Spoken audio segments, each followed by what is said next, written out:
Question number 1.3 के part A की तरफ आ रहा हूँ, स्टाइकोमेट्री के, जिसमें वो कह रहा है कि आपने प्रूव करना है कैलोरी से जॉल का रिलेशनशिप, जो कि क्या होता है, 1 कैलोरी में 4.18 जॉल होते हैं। और ये हमने प्रूव करना है कि 1 कैलोरी में 4.18 जॉल होते हैं या कितने जॉल्स होते हैं। ठीक है, तो हमें वो कह रहा है कि आपने जाना है कैलोरी से जॉल की तरफ। ठीक है, तो इसका सलूशन हम स्टार्ट करेंगे। तो देखें, मैंने पहले स्टेप में 1 कैलोरी लिख दिया, चूँकि हमें कैलोरी दिया हुआ था मैंने उसको लिख दिया 1 कैलोरी।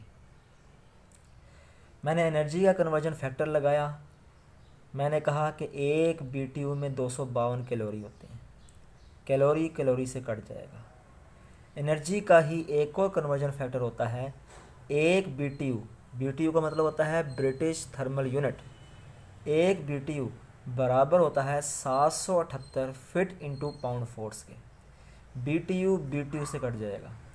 ठीक है, हमारे पास आ गया फिट, जो कि लेंथ का यूनिट है, और हमारे पास आ गया पाउंड फोर्स, जो कि किसका यूनिट है, फोर्स का यूनिट है। तो मैंने कहा 1 मीटर में 3.28 फिट होते हैं, 3.28 फिट होते हैं। तो फिट फिट से कट जाएगा। इसी तरीके से जब आप फोर्स से कन्वर्जन फैक्टर देखोगे तो वहाँ पे लिखा होगा 1 पाउंड फोर्स बराबर होता है 4.46 न्यूटन के। तो पाउंड फोर्स को पाउंड फोर्स से काट दोगे, फिट को फिट से काट दोगे, मेरे पास आ जाएगा न्यूटन और मीटर।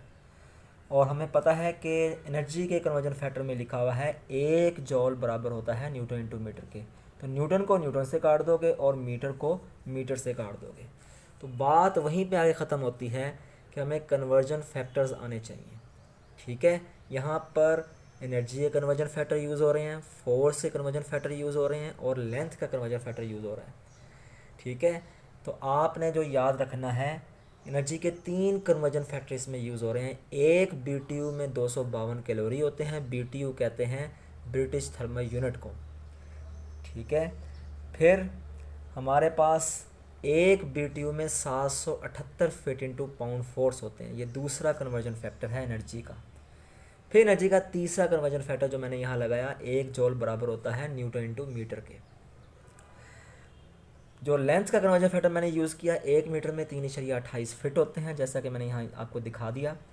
इसी तरीके से जो फोर्स का कन्वर्जन फैक्टर यूज़ हो रहा है वो क्या है, 1 पाउंड फोर्स में 4.46 न्यूटन होते हैं। 5 कन्वर्जन फैक्टर आपको याद करने हैं। तो आपको ये क्वेश्चन तैयार हो जाएगा। जब आपने इसको कैलकुलेट किया, हमारे पास जवाब आया 419 जॉल के बराबर, जो कि तकरीबन 418 जॉल के बराबर है। हमने प्रूव करना था कि 1 कैलोरी में 418 या 419 जॉल होते हैं। तो यही क्वेश्चन छठे चैप्टर में भी मौजूद है, और इस क्वेश्चन के पहले 3 पार्ट वेरी वेरी इंपॉर्टेंट है। आप 5 साल पेपर्स में देखेंगे ये क्वेश्चंस बार बार आ रहे हैं, तो आपने इसको अच्छे तरीके से तैयार कर लेना है। फिर इससे अगला क्वेश्चन है मेरे पास 1.3 का बी पार्ट। 1.3 का बी पार्ट है मेरे पास। इसमें वो कह रहा है कि BTU से आपने जाना है किसमें, लीटर इंटू ATM में, लीटर इंटू ATM में। अब ज़रा देखें, BTU एनर्जी का यूनिट है, लीटर वॉल्यूम का यूनिट है, और ATM प्रेशर का यूनिट है। अब इसके लिए हमें क्या काम करना पड़ेगा, हमने सवाल को वैसे का वैसे ही लिख दिया सोल्यूशन में फर्स्ट स्टेप में। फिर मैंने कहा, जो कि मैंने पीछे यूज़ किया था, BTU 1 BTU बराबर होता है 778 फिट इंटू पाउंड फोर्स के, फिट इंटू पाउंड फोर्स के। BTU को BTU से मैंने काट दिया। मैंने खुद से फिट स्क्वायर से मल्टीप्लाई कर दिया, खुद से फिट स्क्वायर से डिवाइड कर दिया।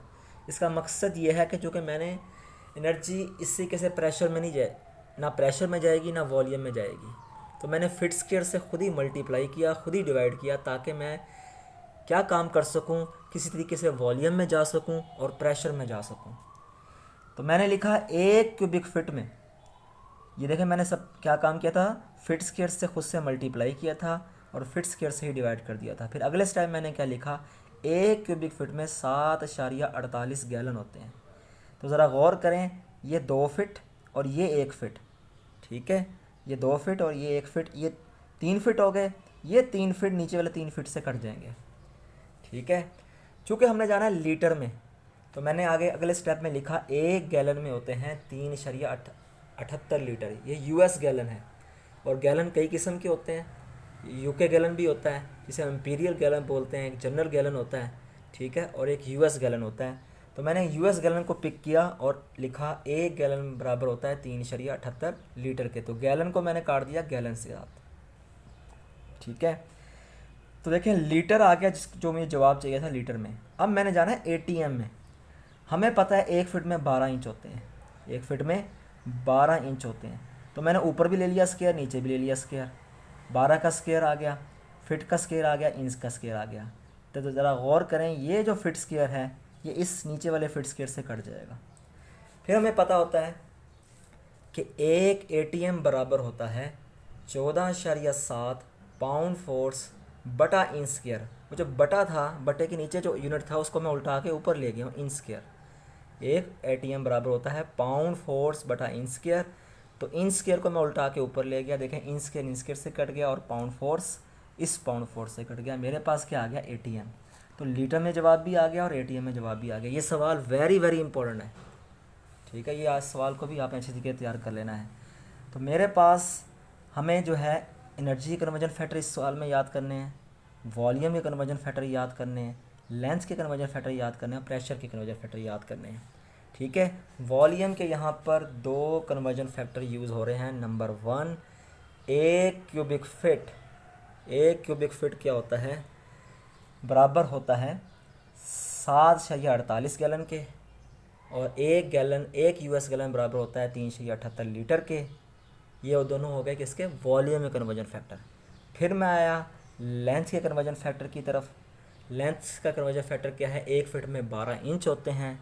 और फिर मैं आया प्रेशर के कन्वर्जन फैक्टर की तरफ, जो कि क्या है, 1 एटमॉस्फेयर बराबर होता है 14.7 PSI, जिसे हम कहते हैं पाउंड फोर्स पर इंच स्क्वायर, ठीक है। और यहाँ पे एक एनर्जी का कन्वर्जन फैक्टर पुराना यूज़ हुआ, जो कि क्या था, 1 BTU बराबर है 778 फिट इंटू पाउंड फोर्स। तो कन्वर्जन फैक्टर आपको याद होने चाहिए, इसकी बुनियाद पर आप इसको हल कर दोगे, ठीक है। हमने जाना था BTU से लीटर इंटू ATM में, हम लीटर में भी आ गए और ATM में भी आ गए। जब हमने इसको कैलकुलेट किया जवाब आया 10.4 लीटर इंटू ATM। अब मैं आता हूँ क्वेश्चन नंबर 1.3 के सी पार्ट की तरफ, जो कि इसका उल्ट है। वह कह रहा है लीटर इंटू ATM से हमने जाना है BTU में। तो देखिए मैंने सवाल को वैसे का वैसे ही लिखा वो, और मैंने वॉल्यूम के वही कन्वर्जन फैक्टर यूज़ किए। ज़रा गौर करें, 1 गैलन बराबर होता है 3.78 लीटर के, 3.78 लीटर के, लीटर लीटर से कट जाएगा, ठीक है। 1 क्यूबिक फिट में 7.48 गैलन होते हैं, तो मैंने गैलन को गैलन से काट दिया। और 1 ATM बराबर होता है, ये जब आप प्रेशर कन्वर्जन फैक्टर की तरफ जाएंगे, आपकी बुक के शुरू में कन्वर्जन फैक्टर दिए हुए हैं, वहाँ से आप किस तरीके से तैयार करें। 1 ATM बराबर होता है 2116.8 पाउंड फोर्स बटा फिट स्क्वायर, पाउंड फोर्स बटा फिट स्क्वायर। अगर आप गौर करें, ये ATM इस ATM से कट जाएगा, ठीक है। ये फिट स्क्वायर 2 फीट को काट देगा, यहाँ पे 1 फीट बचा रहेगा, ठीक है।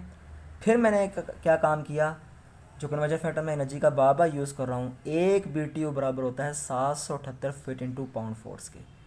ये वाला फिट, ये जो यहाँ पे 1 फिट बचा हुआ था उससे कट गया, और ये पाउंड फोर्स इस पाउंड फोर्स से कट गया, हमारे पास आ गया BTU। तो देखो हमने लीटर इंटू ATM से इसमें चले गए, BTU में चले गए। यहाँ पे भी आपको कुछ कन्वर्जन फैक्टर याद करने पड़ेंगे, वॉल्यूम के वही वाले याद कर लें, ठीक है। वॉल्यूम क्या है, 1 गैलन में 3.78 लीटर होते हैं, ये US गैलन है। और 1 क्यूबिक फीट में 7.48 गैलन होते हैं। एनर्जी का बार बार मैं एक कन्वर्जन फैक्टर यूज़ कर रहा हूँ, वो कौन सा है, 1 BTU बराबर होता है 778 फिट इंटू पाउंड फोर्स के। और फिर मैंने एक प्रेशर का कन्वर्जन फैक्टर इसमें यूज़ किया, वो कौन सा था, 1 ATM बराबर होता है 2116.8 पाउंड फोर्स बटा फिट स्क्वायर। तो हमने कन्वर्जन फैक्टर्स को यूज़ करते हुए स्टेप बाय स्टेप जो है इस क्वेश्चन को सॉल्व कर लिया। तो ये तीनों पार्ट वेरी वेरी इंपॉर्टेंट है, इसको बार बार प्रैक्टिस करें।